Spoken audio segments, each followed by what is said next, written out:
Welcome everybody, my name is Paul Zelizer and I'm one of the co-founders of NM Tech Talks. My co-founder Vicky Apodaca is in the back. Vicky and Travis and Jackie, this is all, Jackie is, raise your hand Jackie, anyway. We literally would not be here without them, and I'm just standing in because Vicky's brain is really tired. And she's like, can you do this? Because I'm holding too many details. We are so grateful to have you here. This is our second hackathon. We did one 6 months ago. We had 32 hackers 6 months later. 32 hackers and 11 teams. 6 months later, we had 68 hackers and 26 teams, and you'll see what they've built, but we've already outgrown this beautiful space. We want to say thank you to West, our partners. What an amazing space this has been. We've taken over this whole building all weekend long. Natalie here is the facility manager of West, and I think there's a call. Wendy's the marketing person over there. We just are so grateful to West for being our partner for this. So Desert Dev Lab is Tech Talks Impact Hackathon. We want to say just a quick couple of words about what NM Tech Talks is.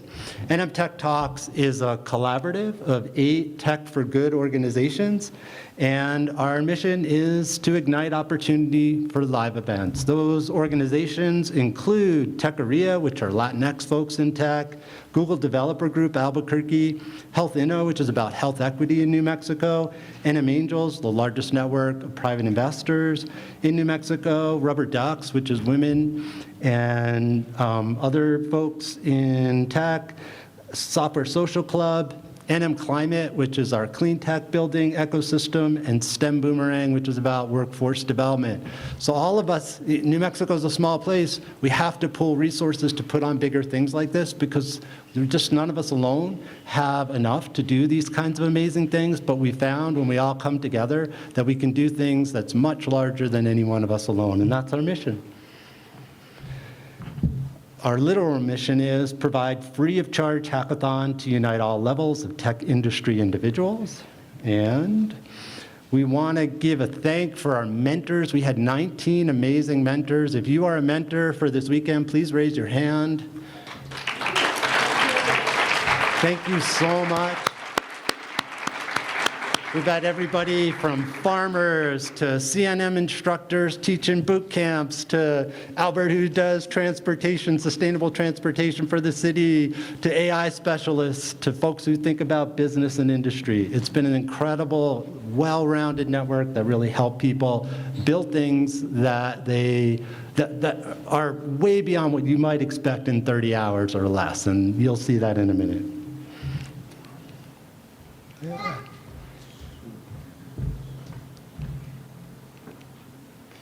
Our judges, we want to say thank you to our judges. I want to introduce them. John Hernandez was here. Where's John? Dash 2 Labs, Ron Patel from New Mexico United, Nick Bennett, one of the CNM Bootcamp deep dive instructors. Carly, is Carly here? Oh, there you are, Carly, sorry. Thank you for being here from Tellin Market, our premier sponsor. We're so grateful to Tellin. Aaron is one of our board members. Thank you, Aaron. Sandeep, thank you so much, Sandeep. Kyra, right here, and Josh Rivera from Respect. So thank you to our judges. Let's give them a round.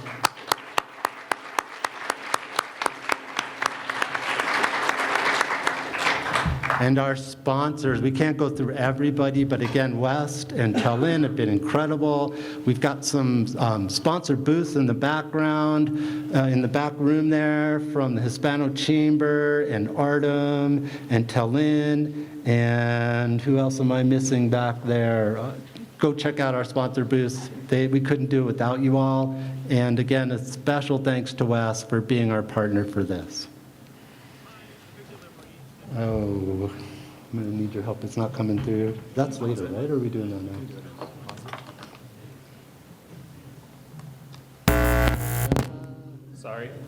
Sorry. Hi, I'm Victor Limery, the Director of Operations here at... Let me just say a quick word. This is from Tellin. Victor and Jacqueline are not in the country right now, but they're super excited about what we're doing from Tellin, and they wanted to give us a special word about why they're excited about this hackathon. Hi, I'm Victor Limery, the Director of Operations here at Town Market World Food Fair. Many of you know us as New Mexico's source for international foods, but at our heart, we're a community hub, a place where cultures meet, ideas spark, and people come together to build something bigger than themselves. Every day, I see so many people from different backgrounds meet and share something about themselves through the exchange of recipes and ideas. That's why supporting this hackathon feels like such a natural partnership for us. Innovation isn't just about technology, it's about curiosity, creativity, and the courage to explore something new. That's exactly what Thailand Market was built on. For 45 years, we've introduced our community to flavors, traditions, and cultures from all over the world. Every aisle is a reminder that great ideas come from everywhere, and it's that diversity that fuels discovery. That spirit of exploration is also part of the reason I can't be with you in person today. I'm currently at a convention learning about new technologies and innovations that we hope to bring back home to New Mexico. So innovation can come in many different forms. It can be as simple as putting wheels on a shopping basket, or something more technologically advanced like electronic shelf tags. Just like you, Thailand Market is constantly looking for ways to grow, evolve, and contribute to a stronger, more connected community. Hackathons embody that same energy. You're here because you see problems worth solving, possibilities worth chasing, and dreams worth realizing. You're experimenting, collaborating, and pushing boundaries, just like the entrepreneurs, professional chefs, home chefs, and small businesses we support every day. So today, Thailand Market is proud to stand beside you. We believe in what you're building, and we believe in the power of community-driven innovation. Whether it's global flavors or groundbreaking algorithms, creativity thrives when people come together with passion and with purpose. So thank you for letting us be a part of this event. We can't wait to see what you've created.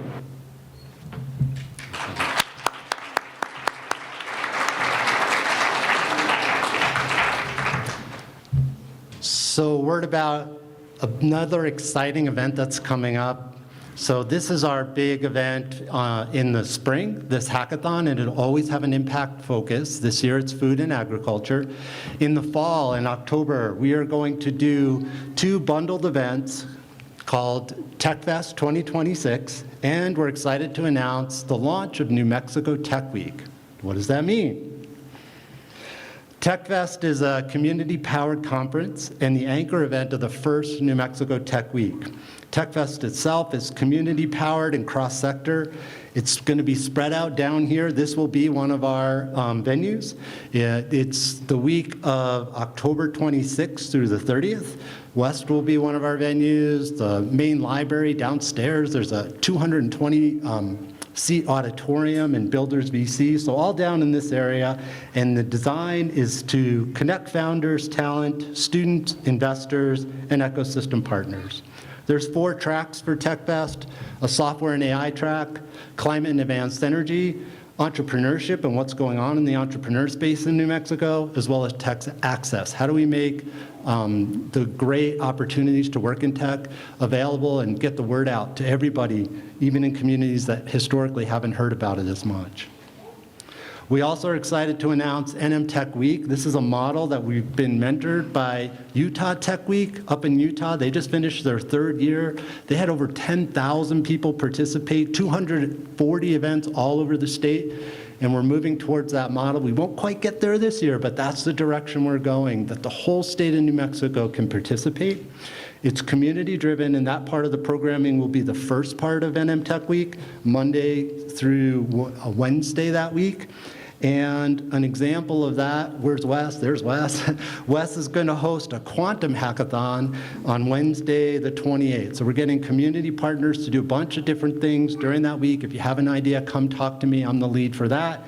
And this QR code will take you to the website for TechFest, and we'll be announcing all kinds of cool things, including a call for proposals from community members who have ideas that you want to present. So that's enough about what's coming. We want to get back to our hackers, and I'm going to pass.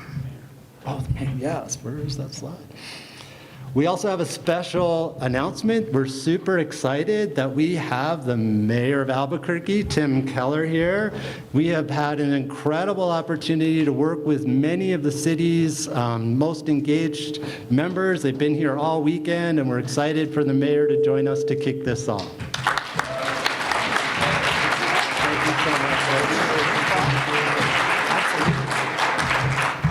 All right, hackers, are you excited? I mean, like, because this is the boring part, the speeches. So I don't want to go on too long, but this is a really cool project for a number of reasons. So first and foremost, I want to thank you all for being a part of it.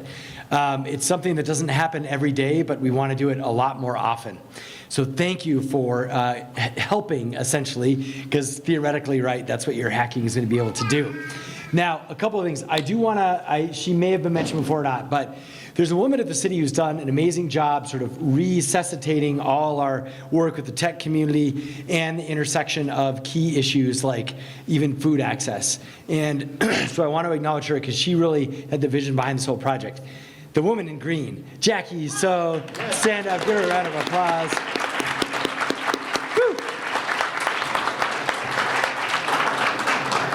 So I want to share with you, I think, a couple of things today. First and foremost, we want to make sure that we have challenges, but you have ideas. We have data, we don't know what to do with it. You might be able to use the data. That's what this is all about. And so in this particular area, of course, we've had this initiative that we started called EBQ Fresh. And the idea is we have all these challenges around the fact that we have people who want and need food at different price points. Like it could be, hard to get food, or it could be food because it's too expensive to buy right now, et cetera, and everything in between. And then we also have food that's grown by our local agricultural community, which is much bigger than most people know, but it's actually very substantial here in the Middle Rio Grande Valley. And then, of course, we have like intermediaries that mess it all up. So, at the end of the day, we can't seem to connect those two things unless it's actually at like a grocery store, in which case there's all sorts of other stuff in between. So EBQ Fresh is trying to find innovative ways to untie that knot. And so I'll give you one example, which you can use for the hackathon today. How many of you have seen those signs that say free eggs, like as you drive around town? We've all seen these, most of us. If you haven't, drive more in the valley, and you'll see them. Or it's like, eggs, fresh eggs, and like it's kind of like pay whatever you want. But then also we have, it changes a lot, but then we have the high cost of eggs. And we have that actually it's kind of the one thing that almost everyone really wants and needs. And we can't really pair those together. So the interesting thing is like, why can't we have like, I was trying to think of a better name than egg bank, but I'm blanking on that. But like we should have like all these people who have free eggs can like store their eggs, because the city has community kitchens all over the place and health centers, and then you can like go get free eggs. Like, why can't we make that work? And it's really about data, though, because like the egg person has to say, okay, I've got a delivery, I have extra, here you go. And then it's like, yeah, I could use some free eggs this week, so where do I go to get them? Right? That's where tech comes into that answer. So that's just one example of a whole length of problems that we're trying to solve. And of course, there's always issues in our schools. My kids are in public school, and I know APS tries hard and does different things, but man, anything to help out APS lunch. Trust me, all the kids would love it, even if it is a hard-boiled egg. So with that, I just want to say that it's also the spirit of competition, which is fun. We want to have folks compete against each other and problem solve. That's what also this is all about, and that's something we do best together, and that's the true spirit of a hackathon. And so I'm going to leave you, most people kind of don't know, but once upon a time, I worked in a technology company in Cambodia. That is a segue to the one Cambodian in the house, which is Jackie So. And so we knew this about each other right away. We figured it out. But it was the first IT company in the country.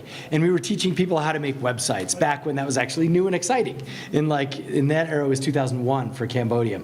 But Jackie also loves to sprinkle in Cambodian proverbs. And so I'm going to end with a good one that is a Cambodian proverb, which is that tigers need the forest, and the forest needs the tigers. So with that, good luck today, and have a great time. Appreciate it.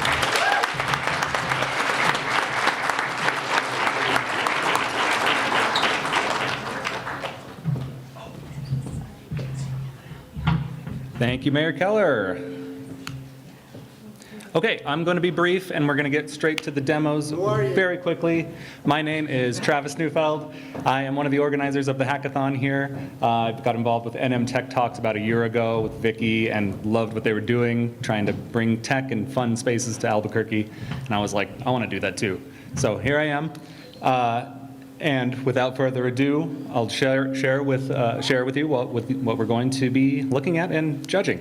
So all the projects that were built this weekend needed to have at least two requirements. They had to be in the food and agriculture space, and they have to be functional products. They have to be things that people built that are real and can use. This is not a pitch competition. It is a hackathon with real working projects. And the judges will be choosing the winners based on these criteria. Execution, so like I mentioned, it has to be functional, how impactful it is, how creative it is the problem solution fit meaningful, and does the solution fit the problem, and then how polished is it and how do they present it. We do have a new prize this year for a Local Innovation Award. So we'll have first, second, and third, but also a Local Innovation Honorary Mention that receives a picnic blanket from Fuse. And the first place gets $500, second place gets $250, and third place gets $100. The participants have 3 minutes to present. It will go very quick. And we encourage them to show the problem and solution and then get on with the live demo. So it should be fun. We should be seeing real projects here. And before we get going, please follow us on social. We have LinkedIn, Instagram, and Facebook here. And we're already planning next year's event. So if you'd like to come back or come for the first time, you can sign up at this link. We have a website live. And that's all from us. Let's get on with the demos. So, first team up is Team Chili, and following them will be the ideators. Hello everyone, I'm presenting for Team Chili. We created a product called Harvest Base. It is a platform for local farms and schools to connect. New Mexico's fourth worst in the nation for childhood food insecurity. Is a huge problem. And APS spent around $45 million on food last year. The farmers, the supply exists, the buyers are ready. There's no platform right now to connect them. At this event, we talked to some farmers and they said that they're lacks in infrastructure for communication. So we're aiming to save farmers time and money and connect more people. So we created an open marketplace that connects New Mexico grown certified farms to schools. And our database tracks PED grant compliance. So here we're gonna show the demo. This is our landing page, and you can pick whether you're a farm or a buyer. We have a phone line to call if you don't want to use the website. We're gonna have someone on hand to fill out the information for you. We have 131 verified farms and 151 buyers so far that we could connect with. I'm going to show creating a new listing. So we set one up ready to go. Farmers can put the amount that the quantity they have and their projected harvest date. And then go ahead and publish.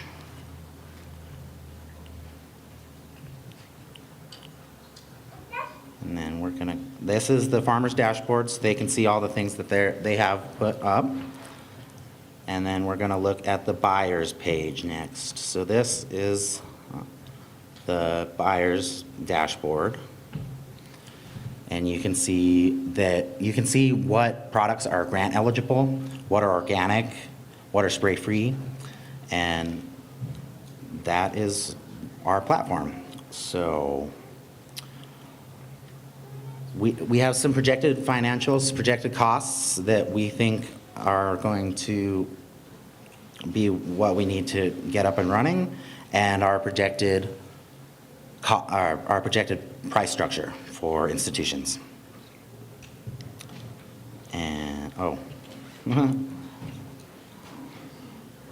So there are 22 counties in New Mexico that have certified farms with them. The buyers are ready, the farmers are ready, they just need infrastructure to come together. Today, we plan to connect schools and farms. Tomorrow, we're going to connect farms with restaurants, food hubs, and reach out to all 33 counties. We're going to keep the money circulating locally. Thank you so much. I really appreciate it.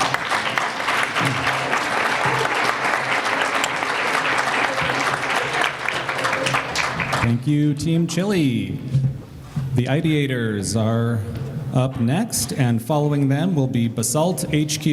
Basalt HQ, you are on deck. All right, so my name is Wesley Espinosa, and I'm here with the ideators, which is my team over here. So big shout out to Celeste, Samuel, and Cindy. Today we bring to you Food Rescue. So if you think about food scarcity, 1 in 6 residents are food insecure. So real quick, if you look down your row, chances someone in your row is struggling with food insecurity. And addressing the problem is very difficult because it's a complex issue requiring a lot of data. And most of the data is being reported out on a county level. Our solution is we help stabilize neighborhoods by increasing access to food through early detection and precise remediation. Our target customers are everyone from local to state government, to nonprofits, to independent grocers, or even venture capitalists. So what is our solution? It's stabilizing communities one neighborhood at a time, leveraging census tract data paired with USDA data and SNAP data. Let's go ahead and take a look at our application. So this is our food rescue platform.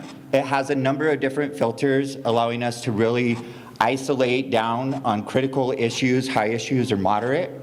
Once you go into a track, you can narrow your search. You can click on a specific location. So here we've identified somewhere in the Navajo Nation. It assigns a critical severity score, which is a composite score focused on supply density, SNAP distance, and poverty pressure. As we scroll down, it will provide you a number of different indicators from the size of that census tract, the population, the poverty rate percentage, and we even have some cool graphs to really map out the different types of pressure that's taking place. And one of the best parts of our application is it will take these different stress factors that we've identified, and we've trained an AI model to then go through and provide a remediation plan to help that specific neighborhood track come up with a resolution and a time frame. So we didn't want to just provide an option on how you can fix it. We wanted to make sure that it was time bound, it was something that was real and something that was actionable.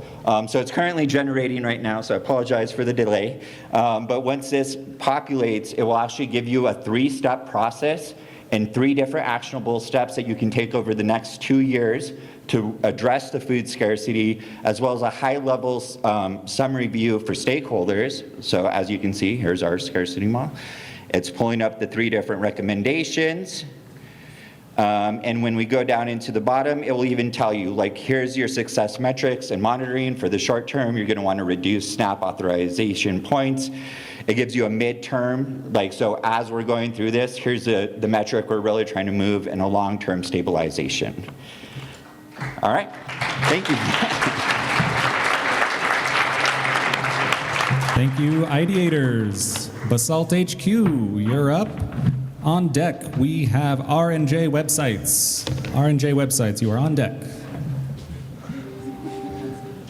How's it going, everybody? So I'm Krishna with Basalt HQ. We're the software component of a larger firm called the Utility Company, which is focused on industrial automation and making it available to as many people as possible. What we worked on today, or over the last couple of days, was basically creating a digital twin system that can be no code and available to small-scale farmers, including more advanced indoor, like hydroponic vertical farms that are coming online more and more. And our solution is this platform called UMA. It's kind of a quick little chart for you to see. As these kind of automated solutions come online, there's a lot of sensors involved, there's a lot of data that's kind of being processed, and that reduces, there's a limit to how much an individual can actually do with all of that data. So what we did was we integrated We built a digital twin that takes all the sensor data, gives you an easy visual of it, and then you're able to have an AI actually act on it for you with controls and keeping humans in the loop by sending them notifications when necessary for critical intervention. So I'll just show you the demo real quick. So this is UMA. I gotta probably stop the presentation here. There we go. So it starts pretty easily. You can have it detect the devices in your, this is a demo at the moment, but in the back end it is wired up to detect actual devices. So it can detect all the various types of sensors you have in your facility, and then you can go into the twin builder and you can quickly put together a digital twin of your facility by simply uploading an image. So I can put in like small farm, create project, and you can take a photo of it, or you can use your current camera system. So I'm just going to upload a photo that I have ready. Oh, I gotta find it. No. Burning time. I'll actually skip that. But you can upload a photo and make you a nice digital twin like this. So this is of a soil farm, an outdoor farm, right here. So you can see it has a weather station, it has soil moisture sensors, it has a control for a solenoid valve, and it can, when you hit test flow, it can actually take into account all the various data coming in through the weather controller and control the on and off on the solenoid. And all of this you can do drag and drop with these components on the side, so it's available to anybody. You don't really need to know how to code. We have a more advanced demo here. This is an indoor vertical farm with 5 towers, and I can turn on UMA here to start monitoring it. And then what I can do is I can cause some havoc by spiking and dropping some of the parameters here. And I don't know if you'll be able to hear this, but she'll process the issues happening in the facility, and then she actually has control over the actuators, so she can get in there and dial things up and down as needed to kind of bring it back to equilibrium. And it is voice activated, so well, there you go. Thank you. Thank you, Basalt HQ. Now we have R&J websites. Next up is AgHub NM. AgHub NM, you're on deck. R&J websites, take it away. My name is Jessica. My team name is R&J Websites, which is also my company name. Sorry, guys. So we see our slides. Our problem is that 100,000 tons of food waste is generated in Albuquerque every year. And then our solution is our food waste reduction app. We help farmers, food banks, and grocery stores eliminate excess food waste by creating a communication app that will assist with redistribution efforts. So, what's fun about this app is that it's already online and connected to a database. And I also have login already there. So we put in our login, we're in. We have our positive reinforcement little portion, 500 pounds of food given, 10 farms as a supplier, all of those things. And then if a food bank or a grocery store has excess food, they can enter it in this app in our excess table, food items, quantity, and when those food items expire. So then we have our food items that are updated in the table, and say we want to access. Say we want to access tomatoes from the grocery store, or say we're also a food bank and want to get more from the food bank. So the food bank has extra beans, and I'm also a food bank, and I just want 10 pounds of those beans, which is kind of a lot. But then we have our table of access items requested. For like future use, we would implement a delivery method, and this would be processed on the subscription basis.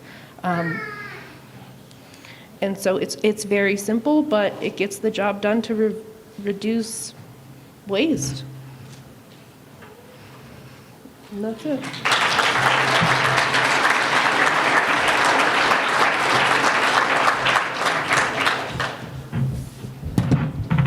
Thank you, R&J Websites. Now we have AgHub NM. On deck is Green 5x5. Green 5x5 on deck. Here is AgHub NM. So we are Team Ag Hub New Mexico. We're coordinating New Mexico's agricultural freight. The problem is that New Mexico distributor networks are uncoordinated and unincentivized to share capacity. Half-empty trucks run the same corridors on the same days, and customers pay inflated shipping costs that never needed to exist. Our hub system aims to connect and incentivize agricultural load sharing among distributors, delivering to rural farming areas which suffer redundant shipping and inflated costs. Redundancy takes place where individual distributors frequent similar routes without cooperation or load sharing, driving costs higher than necessary for recipients. Trucks could offer to inherit each other's loads based on sharing existing routes and ideal load capacity rather than making full trip deliveries where trucks are underfilled and underutilized. Multiple trucks and vendors who are participants of our network could intelligently network through our system, receive detailed enumeration on the overall transfer process, and operate from a financial obligation ledger for an ideal shipping network in which all parties save cost through increased efficiency and distributors get paid per leg by the prior distributor based on system savings. So to show you, we have a two-sided tab. One is going to be as Rio Grande growers. They're going to propose an offer into the system to have their load shared by another distributor, which would save them both money. Maria Tapia wants to order some green chili. Oops. I'm going to set the date because I didn't do that. April 20th. She wants to order some chili on the 20th. She sends out the request, and it illustrates the financial ledger of what she would be saving and what savings gets passed on to the next distributor. She sends the request, and on our next screen, after checking the impact, looks like it didn't populate. After checking the next screen, you will see Sandia Hall, a different distributor, has been proposed the request. They accept it, and it has now demonstrated the path that they have inherited. So they check their routes, and they go to their newly inherited route. It tells you the earnings from the prior distributor, which is directly passed on to them through the financial ledger, and it shows you the window in which they pick up and drop off the newly inherited shared package. And that's all. Thank you.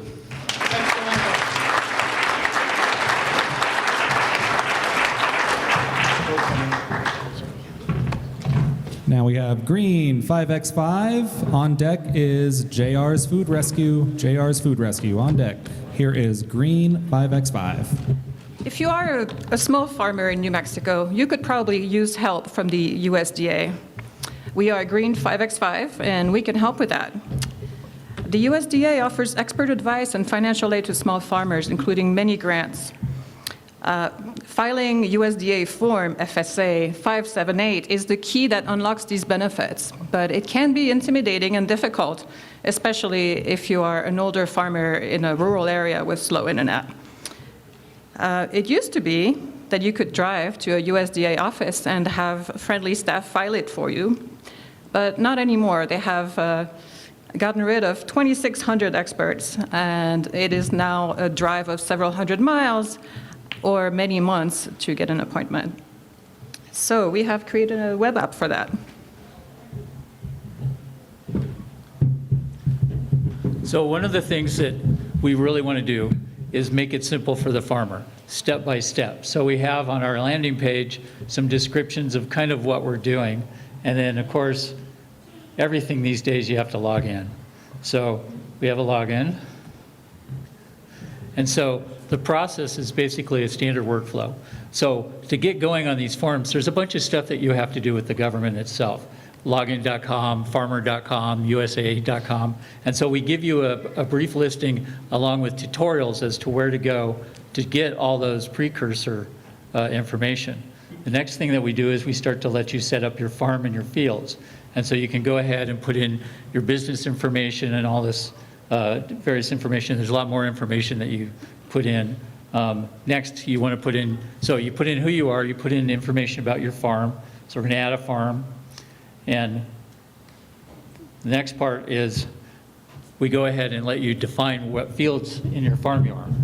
Now, this is actually one of the most difficult parts of filling out the form, because normally you would need the USDA to use some software to keep track of the areas. So here, this makes this a lot easier. You can simply use this and say, this is my field. I can use this to define the boundaries. It helps to calculate the acreage. I can then export it to a USDA compliant format for easier shipping and upload it there. And through that upload, I can easily fill in that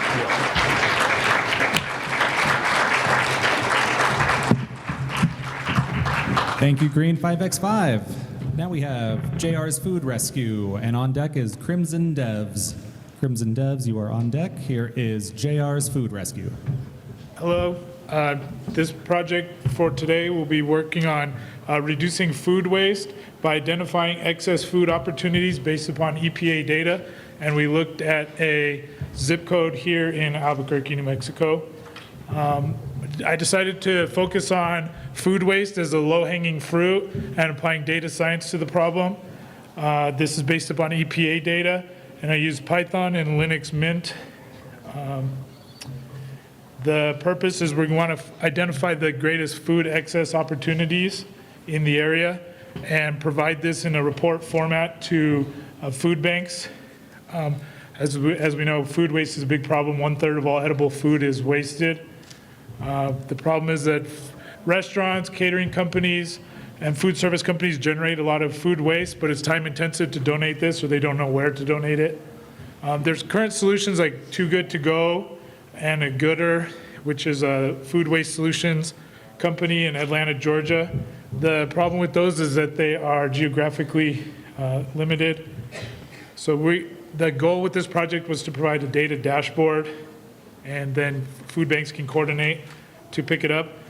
Here's a map of New Mexico with our food banks. It also shows the counties and zip code data bases. So essentially for the food banks, these would be giving out the excess food. So the initial questions is who's generating the most excess food in an area, how much food is available in that area, and how to coordinate the food recovery in Albuquerque. Again, this is based upon an EPA data set. The black points are excess food opportunities identified by the EPA, and the apples are food banks in the Albuquerque geographic region.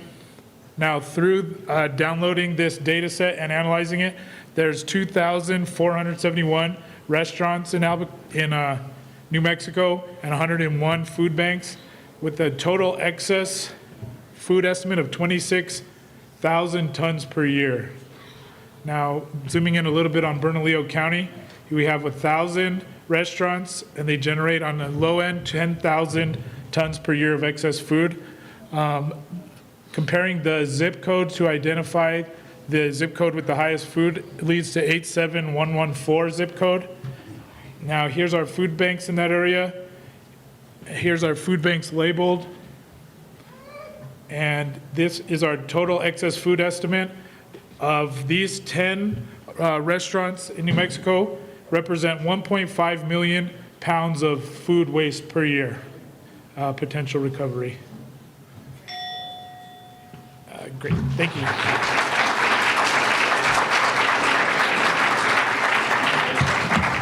Food Rescue. Now we have Crimson Devs, and on deck is Beep Boop. Beep Boop, you're on deck. Here is Crimson Devs. Hi, everyone. Can everyone hear me in the back? Awesome. So first and foremost, I want to ask you guys, have you ever went to the grocery store and gotten bananas, and then a week later they've gone bad and you have to waste half a bunch of bananas? Raise your hand if you've had to go through that. It's a big problem. So give me 1 second. Okay. So food gets forgotten, meals go unplanned, food is wasted. The average family of 4 wastes $2,000 every year on groceries just thrown out. So our product is to reduce waste, plan from what you already own, and build around that so that families and individuals can not waste food and can sustainably find local options and plan around that. So to demo, I'm going to screen share onto there. So now here's our page. So the first thing that we're going to do is we're going to use the camera. And my partner's gonna show that real quick, and we're gonna take a picture of it. We're gonna use that photo. We're gonna identify the items within, and it's going into the fridge. It's loading a bit, and then it's gonna give us our receipt right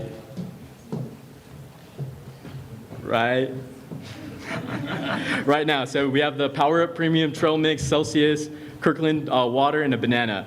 So we can either cook something directly from this list, or we can go back down into our pantry and see everything that we have. So we have some spinach, and we also have some insights like, hey, like you got spinach from like Walmart, you could go get this from like a local farm or a farmer's market. In this specific one, we use a directory of like farmer's markets. So we have a button to click like, let's cook what's in our window of expiry. So let's do that, and it gives us New Mexican hatch green chili beef skillet with spinach and strawberry salad. Maybe try something a little funky. But from there, we can get all the directions and ingredients, what we can buy locally from that, and then we can click cooked it, and this takes us to our impact page to show you the sustainability of what you're doing.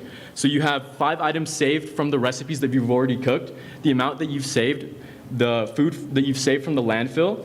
We also have like a plan feature so you can plan out your meals for the week, and then personalization is very important. So like if you have dietary restrictions, protein goals, we have like these options on there, like about me, so like some cuisine that I like. And then we can also manage our rescue horizon. So that's like how long we want to like be out. So 7 days is like how far along we want to use the food that we're using. You can individually use the certain recipes. And then we also built in like an on the go. You can have like a Friggy AI. So if you're at the gym and you're like, what do I have in my pantry right now? Let me ask it what I can cook when I get home. So it took our previous response, but we have a roast my pantry button right there. So it can make fun of you in a sardonic way about what you have in your pantry and whatnot. But yeah, a big thing that we wanted to do is help people find ways to sustainably find local options for their food, not waste that food, because that's very dear to me. And my father worked in the pecan orchards, and he found that a lot of people got pecans from outside sources. When we have pecan farms in your town, why not go to them instead of an outsource into your neighborhood, especially since 98% of the food that we consume in New Mexico comes from out of state. So this provides people a lot more consciousness on what they're consuming and how they're sustainably consuming those goods. Thank you, guys.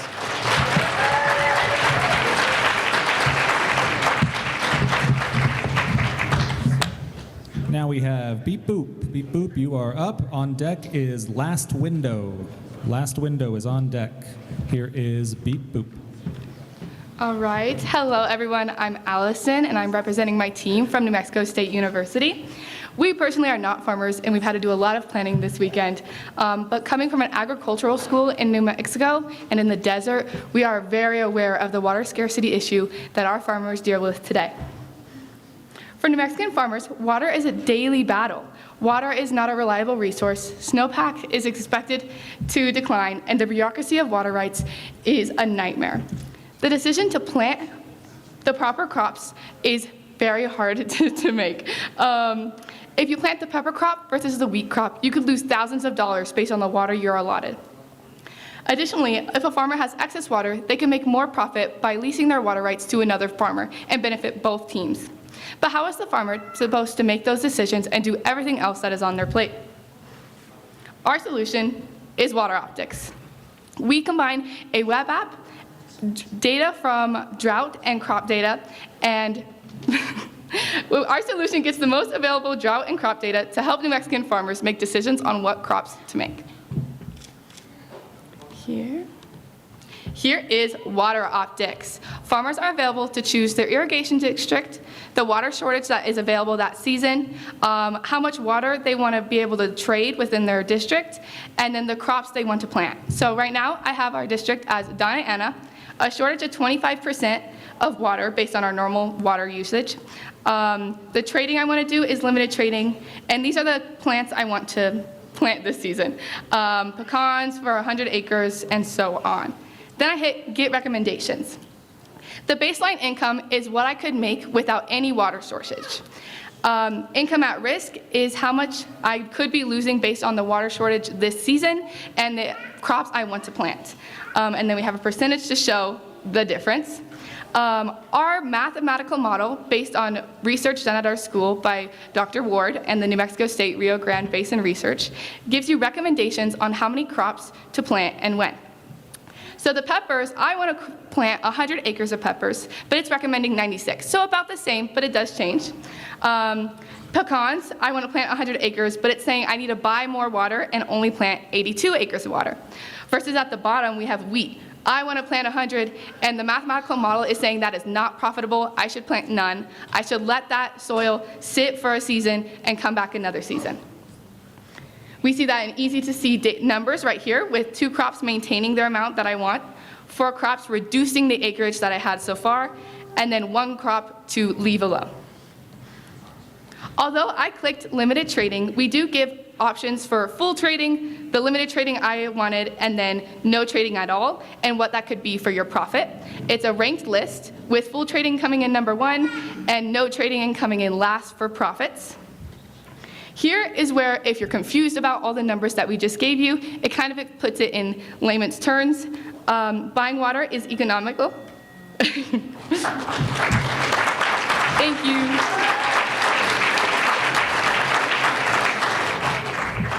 Thank you, Team Beep Boop. Now we have Team Last Window. Up next will be Team Agravita. Agravita, you are on deck. Here is Team Last Window. Good afternoon. We are Team Last Window, and our application name is Community Garden. We are trying to connect the growers and consumers to bring the healthy food to the food deserts. So what problem we are working with? So people in the food desert area, they lack nutritious food and fresh food. So our application addresses that problem. Also, the home growers and the farmers, they have excess amount of harvest, which goes to wastage due to less of accessibility, and also they remain invisible. So we address, we try to solve the problem. So the home growers and the farmers, they will post their excessive food in our website. And the buyers who are looking for the fresh food will look for it, and it will work in the local proximity. And the people, like desert people, they will be able to connect, and they will be able to make a purchase of the fresh food. And every transaction made, a percentage will go to the developers for monetization and business sustainability. So let me show the application.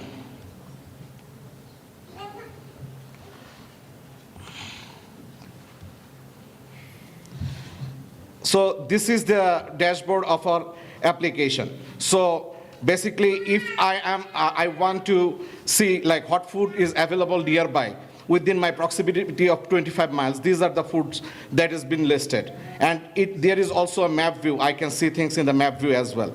So I can go and view there. I can put my delivery address, and I can check out. And things that I've checked out are basically available in the my orders. Also, if I'm a producer and I am listing some of my items that I want to sell that are excess, that I have homegrown food and that those came in an excess manner. So like those are the listings I have. I can create new listing here as well.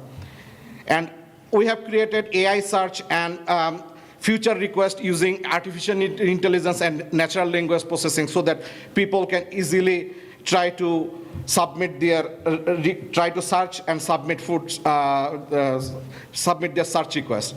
Here, like in the natural language processing, they use their human language, and these have been parsed, and that's been showed here. And also in the AI search, like if I paste it, it will also show like the available thing that I'm looking for as a consumer. So that is our idea to help the people in New Mexico in food scarcity. And in New Mexico, like there are only 20,000 people goes to farmers market, and there are 2.1 million of users. And there is a huge gap in the communication between producer and consumer. And our app basically addresses that problem and brings the community all together. Thank you so much for your help.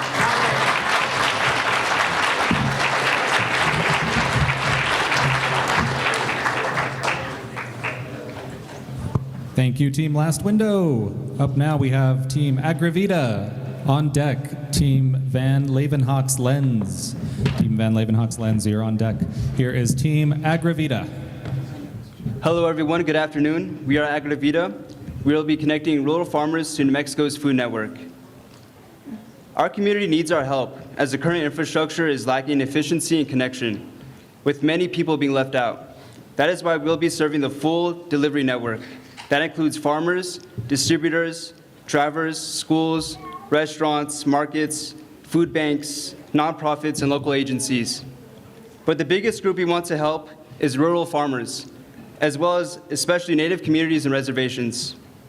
Right now, many of these farmers have a hard time getting their food to buyers. Even when trucks pass near their farms, they often do not know these routes are available.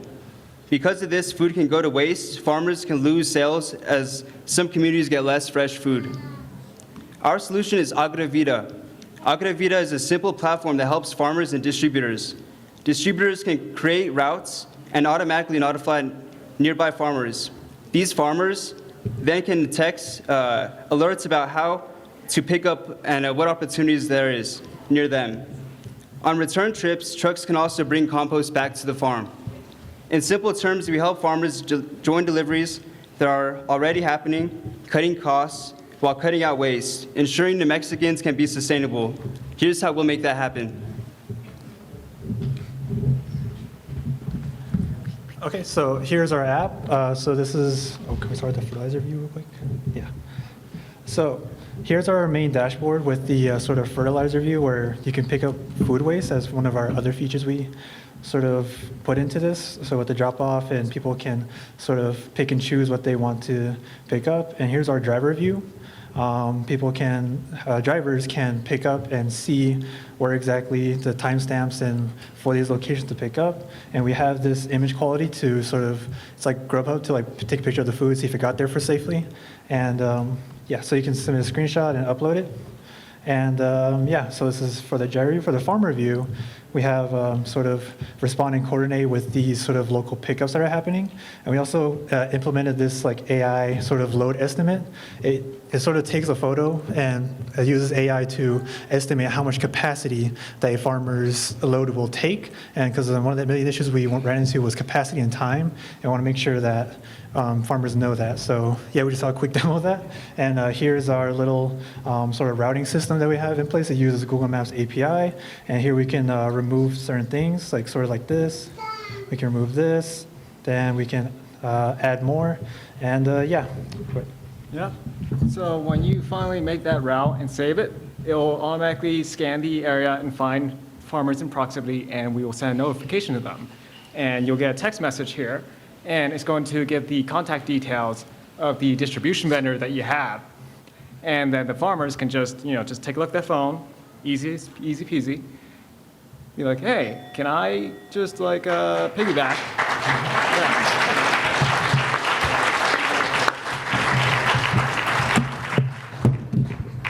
Thank you, Team Agravita. Next up is Van Leeuwenhoek's Lens. After them will be Team Sowit. Team Sowit, you are on deck. Here is Team Van Leeuwenhoek's Lens. My name is Chris, and I'm with Van Leeuwenhoek's Lens, and apparently that's how we're looking at it. I'm with a team from New Mexico State University. We're engineering students, which is probably why we take things a little literally. So managing community gardens can be complex, involving the tracking of multiple crops and scheduling tasks. We've developed a centralized web-based application specifically for reducing the barrier to entry for community gardens. Let's take a look at the app here. So you can see I've got a plot, and I can run here and look at all my tasks. I can reach in here and edit, and basically what happens here as users track their crops with this app, what is happening is the system is developing a data model of regional agricultural usage, including fertilizers, the type of crops grown, and ultimately the results of those practices. As that data is collected and aggregated, value features can sort of be added in the future, including predictive modeling. And here we have an example of what could be. We have Bob has spotted a problem over in Carmen's plot here, so he takes a photo and uploads. Our garden AI analyzes and makes some recommendations to Carmen, and as a result, her community experience in this garden has been enriched by the technology. And to sum up in final here, and to emphasize again, Garden Grid is intended to support and expand community involvement in shared garden spaces, and also to mitigate the complexity of site management and make it possible for others to join in. Thank you very much for having us. I really appreciate the opportunity.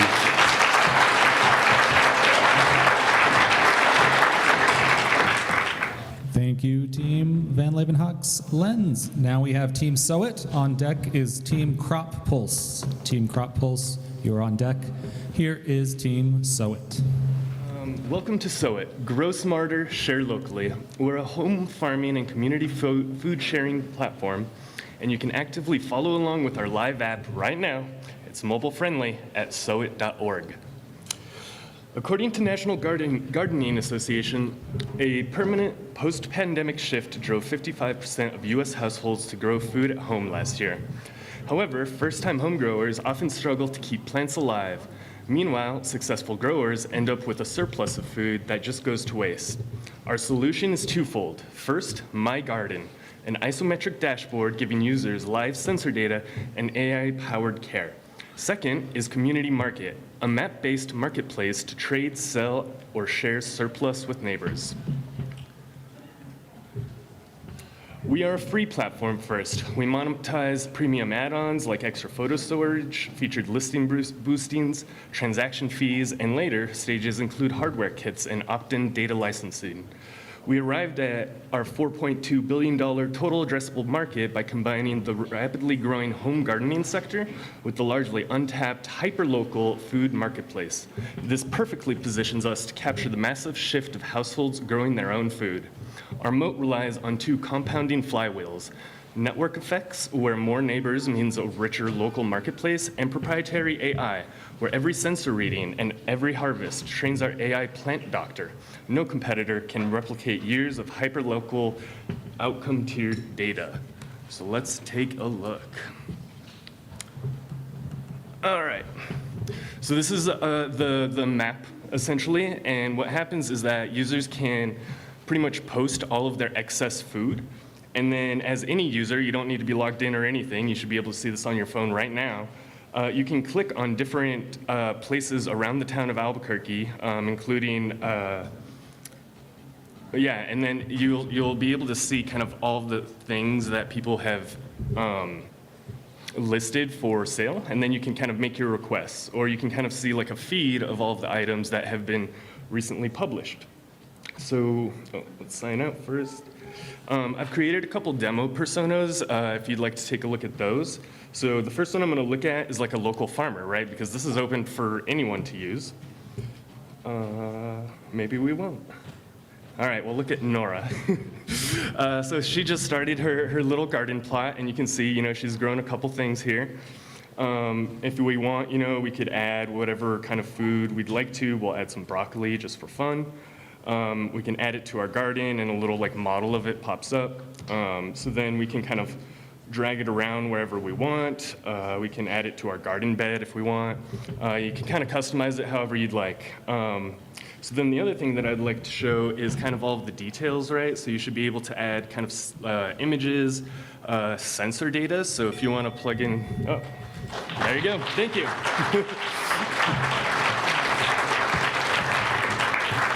Thank you, Team Sowit. Next up, we have Team Crop Pulse, and after them will be Team Restov. Team Restov, you are on deck. Here is Team Crop Pulse. Hello, everyone. This is Sahiti, and that's Crop Pulse. So coming to the problem statement, which is in a one single statement, I can say that New Mexico farmers mostly make decisions without a single platform. connecting their soil, water, weather, and the market data. So Crop Pulse brings over a lot of data sets into play, which are over 9, so that the farmers can have a look at it, and then they can understand what kind of crops they want to build. So let's say I'm a farmer in the let's say I'm a farmer, and before the planting season, I would love to know the health of the soil and the water availability, if it's scarce, or the drought levels, or the rainfall levels, and even the storage systems of the water. So I would have to search through multiple websites and then come to a decision along with the soil tests. So that would take a pretty long time, and during that time, I would have missed the crop, the period where I would plant, and I would have a lot of loss, water loss, and I would have to invest in that because I would miss the main planting season. So Crop Pulse gets all of this into one single platform. It explains what to grow, what kinds of crop to grow, how to water, and how much water the crops need, and how to fix the soil.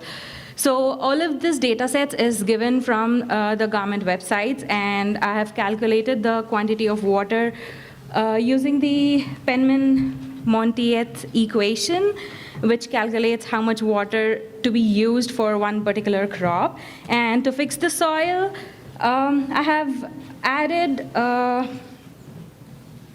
I've got the data set where it lists out the facilities which can help with implementing the health of the crop. So this is the landing page.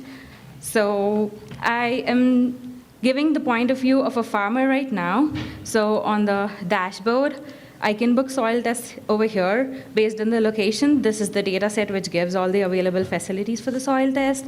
Then once the test results are entered, I can give the results over here and view the previous year's, based on the soil tests results, the previous year's crops data set, which have been used, the investment, the revenue, and the profit out of the crops. And this gives the detailed information on about how to improve the soil, the revenue, the irrigation needed, and all of that. And I've added an amendment calculator over here, which describes. Oh, by the way, the website is live. You guys can have a look at it. Thank you, Team Crop Pulse. Now we have Team Rest Of. Following them will be Team Ranch Book. Team Ranch Book, you are on deck. Here is Team Rest Of. Have you ever wondered what happens to the beautiful, nice, perfectly delicious food after the shift is over? I have a degree in hospitality, worked in Europe, Asia, Russia, behind the scenes in hotels and restaurants. So every day, the manager tells you, no, you cannot take it to home. You need to throw it. And the problem is we have a lot of hungry people, and economy is going bad, and food is expensive.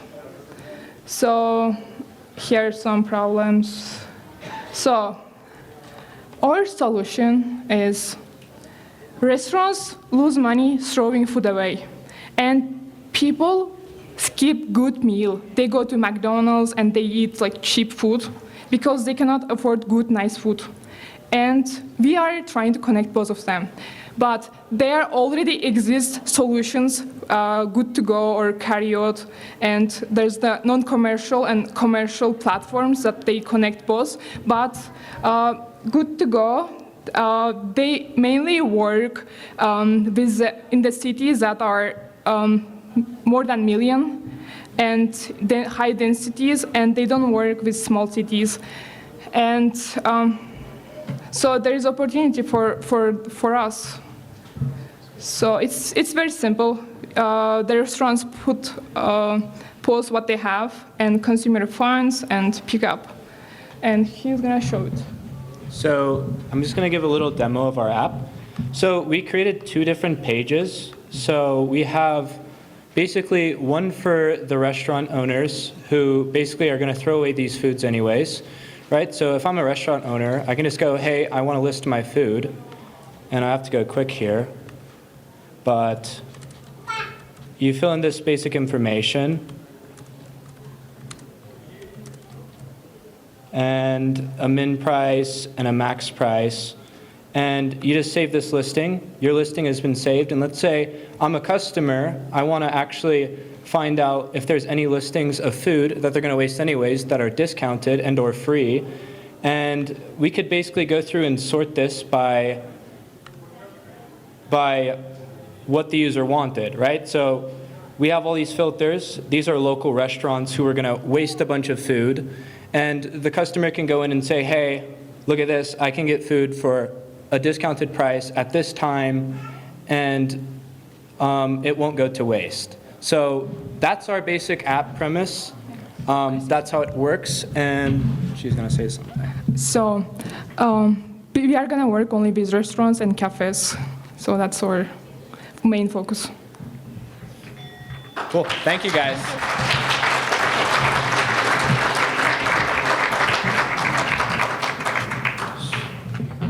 Next up, Team Ranch Book. Following them will be Team The Yellow Ducks. The Yellow Ducks, you are on deck. Here is Team Ranch Book. So my name's Travis. I'm from Ranch Book. And every year, thousands of dollars of food and countless hours are lost because ranchers can't get in touch with proper processing for their meat, and that's what Ranch Book is here to fix. They have to reach out via phone calls. Outside of this lovely data set we were granted with, there's not really a central directory for facilities near your ranch, and they don't have real-time availability. There's not really like web clients that I saw for that. So this aggregates all of that. It can search for USDA approved facilities, compare the capacities and services if they fit the kind of livestock that you are trying to get processed. You don't have to do phone tag, there's no guesswork. Ranch Book just simplifies every step of the process. As far as technology, the front end is done with React, the back end chiefly with Node and Express. In Dev, SQL, but then hopefully Postgres. And Leaflet handles the maps, JWT for authentication, and then we used a Haversine formula for calculating distances. And then I'm going to go ahead and pop into our web client. I'm going to sign in as a rancher, and we're just going to put in a dummy number and paste, a address.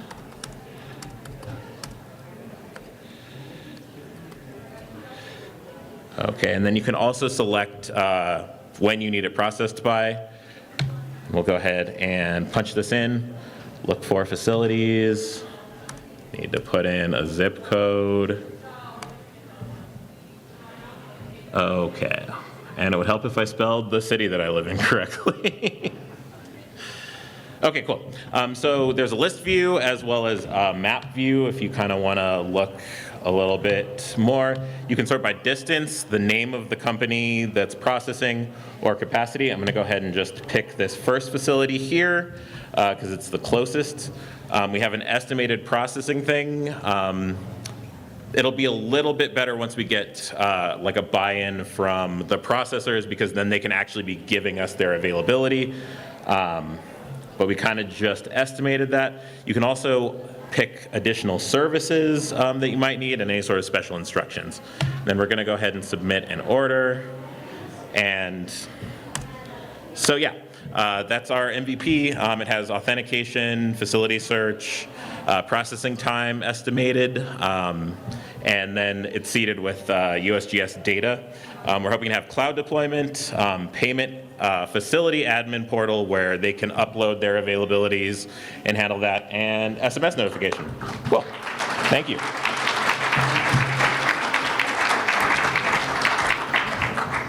Thank you, Team Ranch Book. Now we have Team The Yellow Ducks. After them will be Team Drone Max. Team Drone Max, you are on deck. Here is The Yellow Ducks. All right. Hey, everybody. Hi. My name's Garrick Tam, and I'm here representing the Yellow Ducks, which is me, Fu, and Dat. And I'll be presenting a smart way of farming, a data-driven approach to resource efficiency and soil management using our app FarmSense. So the problem we're tackling today is inefficient resource allocation and poor soil management technique in farming. So a really big cause of excessive resource consumption in farming is due to poor soil quality. When you have poor soil, water's not retained very well, so you need to put more water in and more nutrients compared to if you have good soil, and there's just overall fewer nutrients for plants to use. And our solution to this is our app, FarmSense. So basically what we made is an app for farmers to use. What they do is they take a photo and upload it to our application. And what FarmSense does is, here's the sample photo I used. And what it does is it extracts geolocation data if possible, or you can input the data yourself. You can say how large your land is, what you grew on the land before, like corn or all of that. It also has like a general area where you can put like what you want to grow next. And what it does is FarmSense analyzes your land and gives you back a report. And for example, this one, we connected it to a database that tracks drought in New Mexico. So we can see here in Bernalillo County that there's severe drought right now. Also, using the color of the soil, we can infer what the quality of it is, the content in there, and also it tells you the best crops you can use for your location, such as green chili. And it also gives you sort of a guide to how you want to plant it, like how much spacing you want in between the plants, how deep you want to grow it, and like good companion plants, for example. The main, I guess, focus is this specialized soil treatment. So instead of taking your soil to a testing facility, this application tells you like, hey, here's what you need to do. You need to put organic matter right now. You need to put mulch. And also it tells you a step-by-step farming plan. So yeah.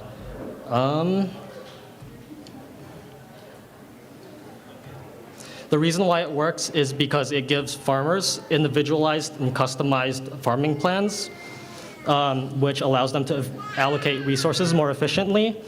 It's easily scalable to work outside of New Mexico, and you can easily monetize it, and it's profitable using subscription services and one-time payments. Thank you.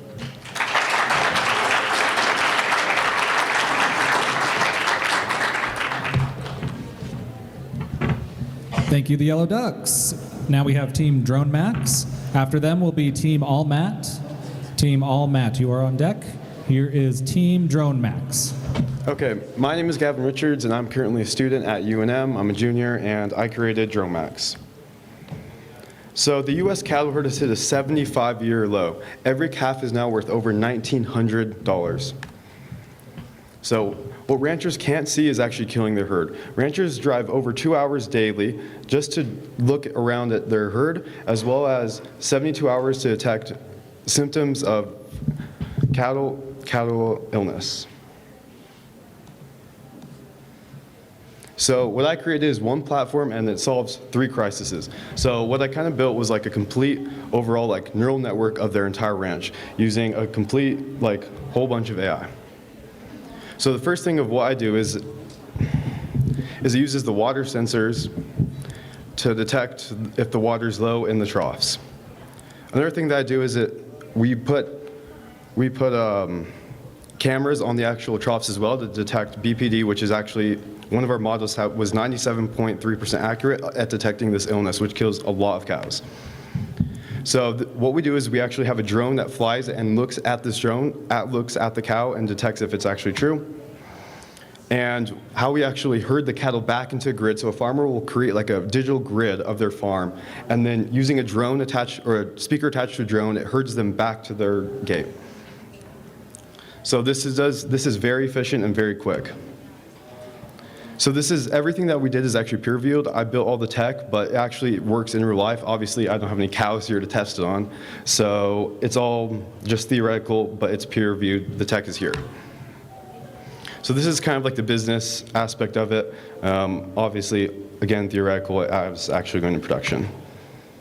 So that's overall the thing. Let me give the demo. This is like a 6-year-old drone I tried building on. Let me just run it without. What it would normally do is the software would actually arm the drone, but let me just run it without because it looks like my 6-year-old drone that I found is not cooperating right now. So with this, I built everything in like a simulated environment, so what we can actually see is the drone is right here and the greens are the cows.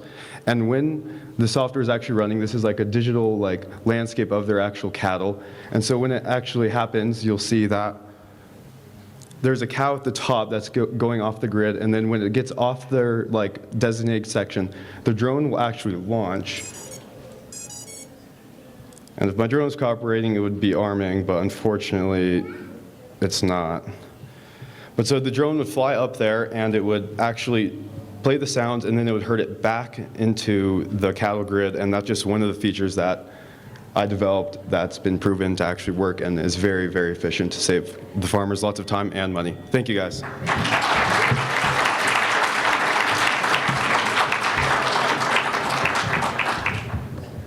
Here is Team BAE's 2. My name is Layla. This is my coworker Kaz, and this weekend we built Farmers Market. Farmers Market is a business-to-business local food marketplace connecting small farmers with local buyers. Our primary problem statement is that we are overcoming fragmented supply chains for local farmers and institutional buyers by providing an online marketplace for vendor-buyer discovery, issuing bonds, and aggregating sales.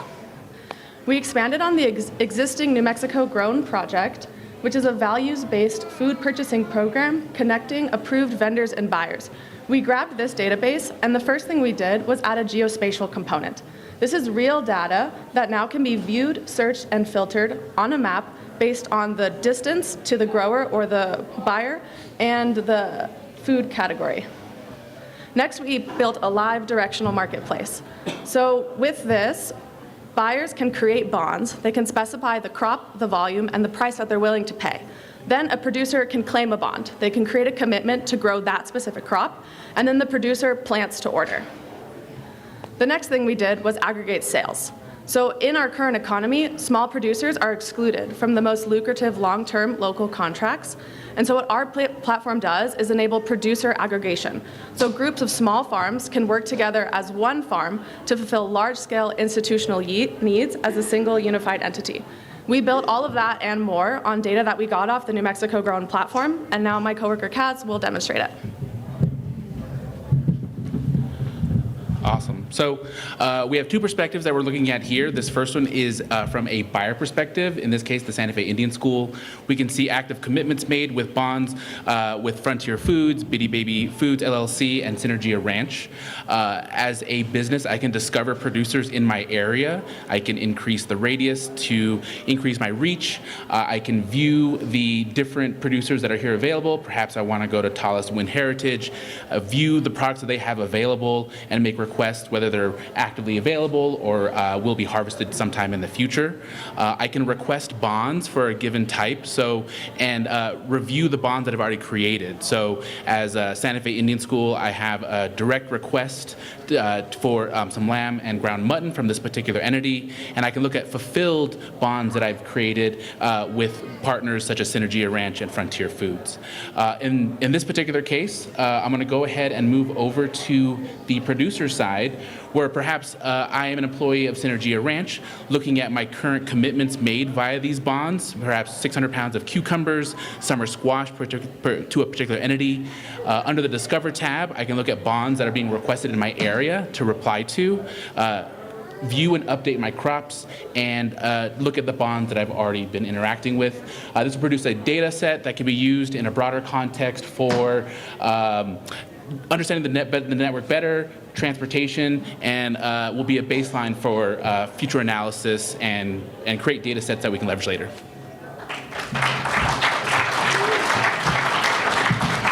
Now we have team Thomas Talk. After that will be team #NM Foodshed. NM Foodshed, you're on deck. Here is Thomas Talk. So I'm Thomas Stock, and I created a plot plan. So this came as a result of talking to the farmer, the mentor here, Luke Moreno, I believe. So I just asked him like, what's like a good, like a simple tech solution that could help him, and this is more or less like what we talked about, and that's the app here. So he described a problem of having to like spend time and effort to create plans for his plots. So this is a solution to try to offload that task and make that just easier, simpler for any farmer of any experience in tech literacy. So I'm just gonna probably blow past this since I don't want to really waste time on that. And I'm gonna go straight to the app.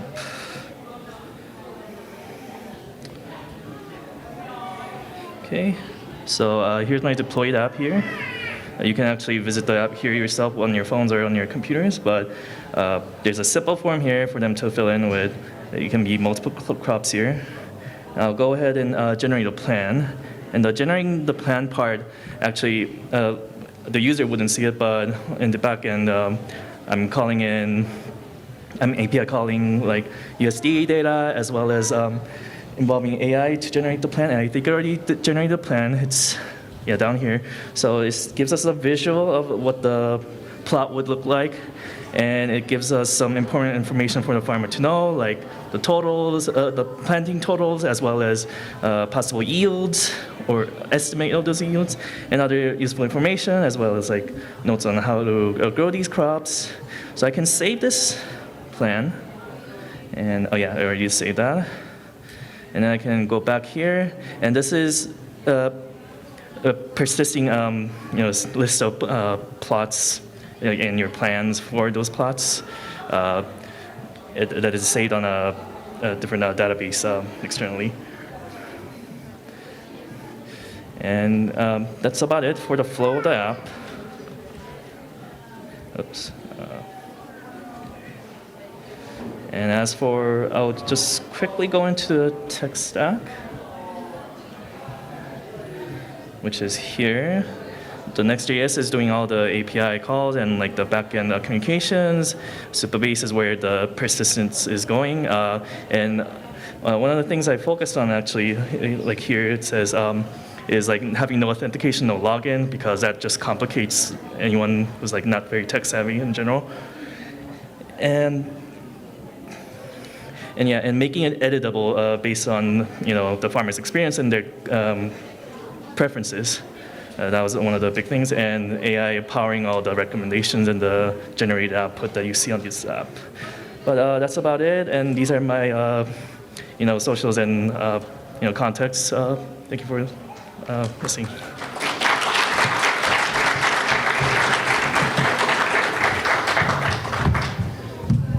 Thank you, Thomas Talk. Next up, we have NM Foodshed. After that will be Team Coco. Team Coco, you are next. I hope so. Hi, I'm Laura.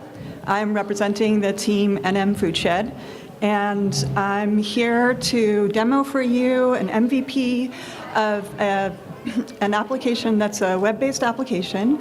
It's a high-context, low-friction AI-powered business intelligence tool for the regional food economy. And what you're seeing here is, well, that's the wrong thing.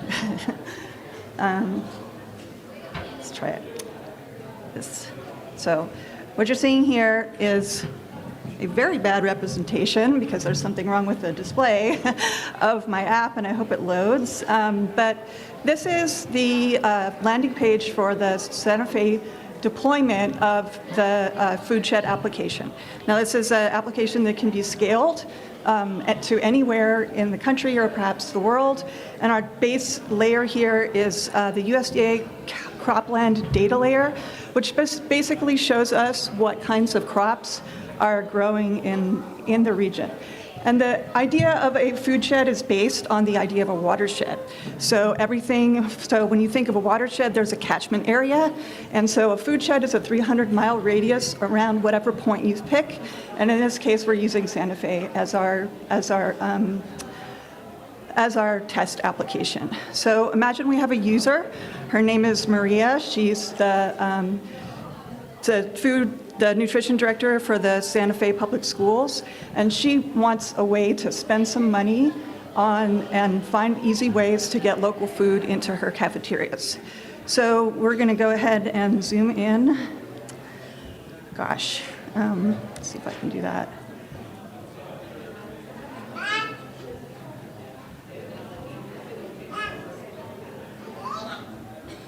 Let's see if it works better. There we go. We're going to go ahead and zoom in on the Santa Fe area. And her world is not growing crops, but buying things. So we're going to switch data layers to the agricultural market value layer. She wants to see what's growing, what's around here. And so she can look for organizations, and she's been working with producers in the past. So she can click through to look for some producers. And this means farms and other kinds of places that produce the food that ends up on our table. And so she's going to zoom in here on Santa Fe, and she's been working with her Unity resources in the past. And they're a community farm, they grow vegetables, herbs, fruits, even flowers, but they can't supply everything that the Santa Fe Public Schools needs. So she wants to find somewhere else that she can work with. And so we want low friction here, so we've just integrated a tool, and she'll ask a question like what farms and distributors on the map could get fresh produce to a school's cafeteria. So we'll go ahead and ask the assistant, and in the meantime, she can go ahead and look for stuff on here and find a distributor.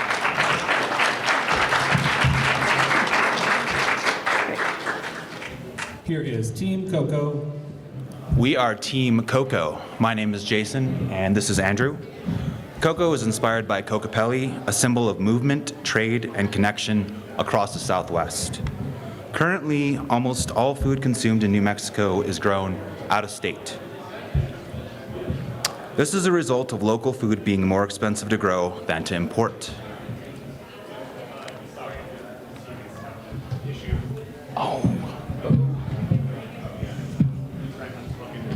Yeah.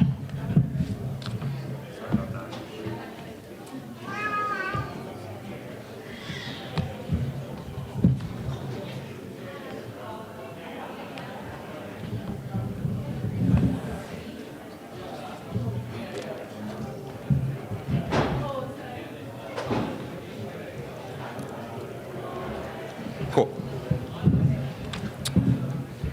One of the largest factors driving up the cost of growing and operating locally is inefficiencies in our supply chain. This is why we developed Coco. Coco, when fully deployed, would create a platform for distributors and institutions working with farmers to help unify and streamline the food industry in New Mexico and beyond. The first issue that Coco will address is transportation inefficiencies, which we will help solve by creating cross-docking opportunities using GPS-powered automated alerts.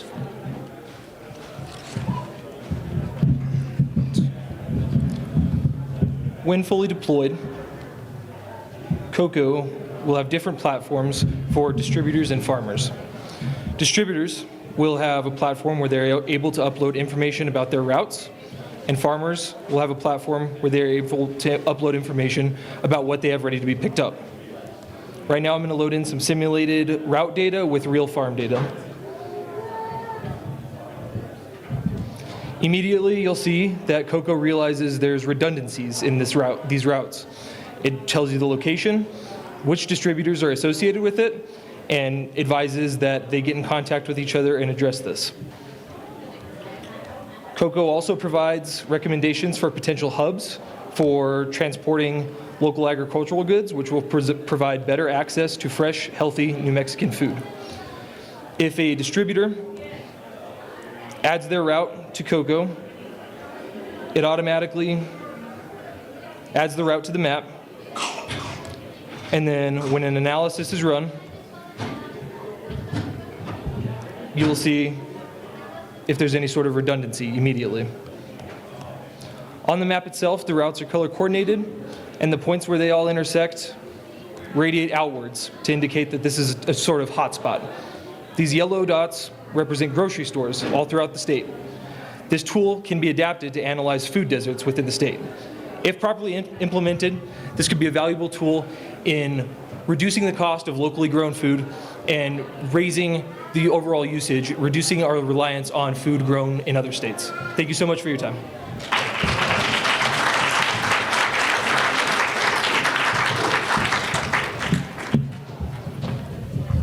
Thank you, Team Coco. And finally, we have Team Jenkins.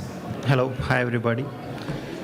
So let's say there is a woman who's Elena. She's a 62-year-old and is trying to grow chilies in her farm. Let's say on one day she found out that white dots on her chili leaves, and she don't know what to do. So she called the agricultural helpline, and they said that they'll give her a call back. But she's a Spanish woman, but she got English call as a callback. And there is another individual who is Carlos, who just inherited 10 acres from his father, and who's trying to start farming. And he doesn't have prior experience to farming. So these are two different problems, but the solution is Rosa. So Rosa is a voice AI assistant. It's gonna help both Carlos and Elena to to start farming. So let's try in English. I'm gonna start talking to Rosa.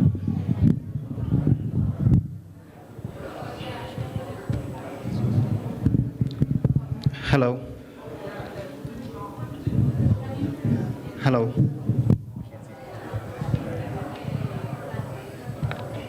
Good to hear from you. What's on your mind today? You got a question about your crops or something going on in the field? Hi, I see white spots on my chili leaves. Can you help me with that? Let me dig. I have white spots on my chili leaves. Can you help me with that? According to NMSU Guide H248, according to NMSU Guide H248, the white spots you're seeing might be powdery mildew. This fungus shows up as a powdery white growth on the lower side of the leaves, and it can lead to leaf drop if not managed. The conditions that favor it are temperatures around 60 to 80 degrees Fahrenheit with high humidity. Managing it involves applying fungicides early and rotating them to avoid resistance. Since we've got dry weather right now, but there's a slight chance of rain tomorrow, keep an eye on your plants and consider starting treatment if conditions get humid. So let's say I'm Carlos, who just started to farm, and I don't have funding to start the farm, and I'm gonna ask Rosa to help me with that.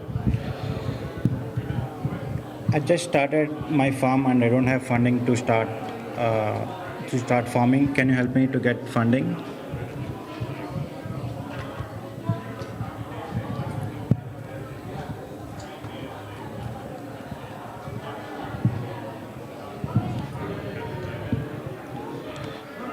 Yeah, let's skip that. I understand. Starting a farm can be tough without funding. There are local programs, grants, and loans out there for smallholder farmers. I'd recommend checking with your local USDA office or the New Mexico Department of Agriculture. They often have resources or know of funding programs that can help new growers. Some local extension offices can point you in the right direction too. It's a good idea to contact them and ask about beginner farmer programs or grants in your area. From the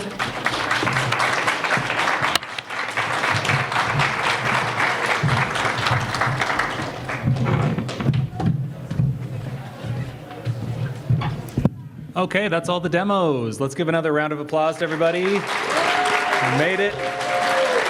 Amazing projects. We're gonna break out. The judges are going to deliberate, decide the winners. We'll be back here in about 30 minutes or so. But all the rest of you, please go eat, drink, and be merry. And we'll be back with the winners in about 30 minutes. First off, the Local Innovation Award goes to Team Coco.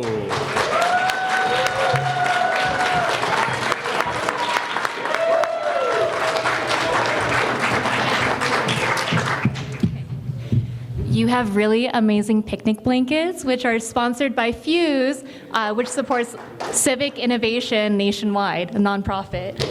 Yeah. Open it. Open it and show everyone.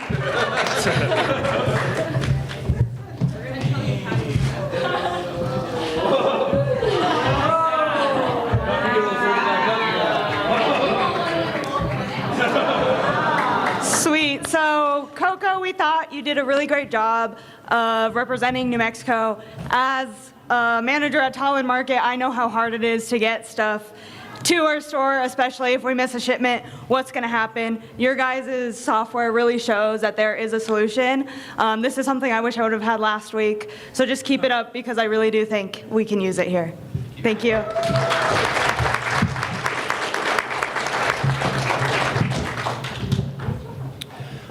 Okay, next, third place and winning $100 is Team Sew It.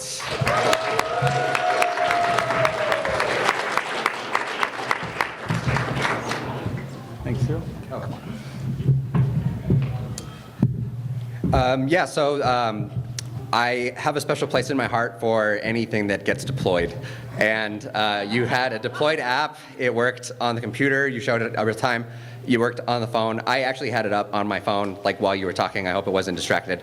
So, I think all of the things put together, it was definitely made our short list for sure, and it was definitely well deserved. So, congratulations.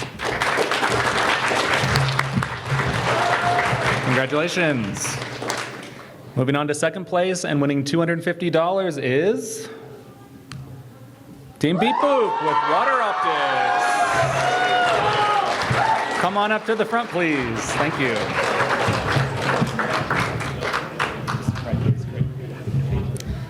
So the judges really thought that this particular app, Beep Boop, was the team. Water Optics is the name of the tool, right? Had really amazing data, some solid financial info. It felt like the use case was very real and could be put into practice immediately. And we thought that the tool and application overall just was very solid and had a perfect alignment with the hackathon and the ethos that we're doing here. So great job to this team. Congratulations.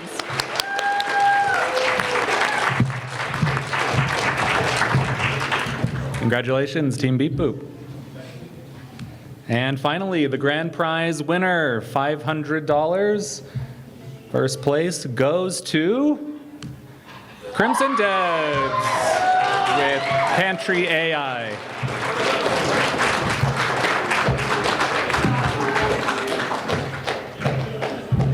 All right, great job. I will say this was the highest score from all the judges. On a personal note, literally last night my wife said to me, we have a lot of stuff in our fridge.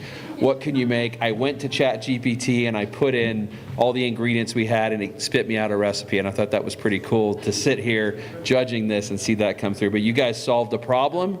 You guys had something that was deployed, it was working, and it worked really, really well. So great job.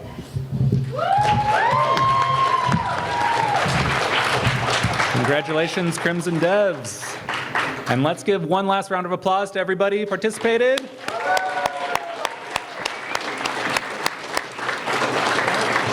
Thank you so much, everybody. Please join us next year. The website for next year's event is live on nmtechtalks.com, and we'd love to have you back.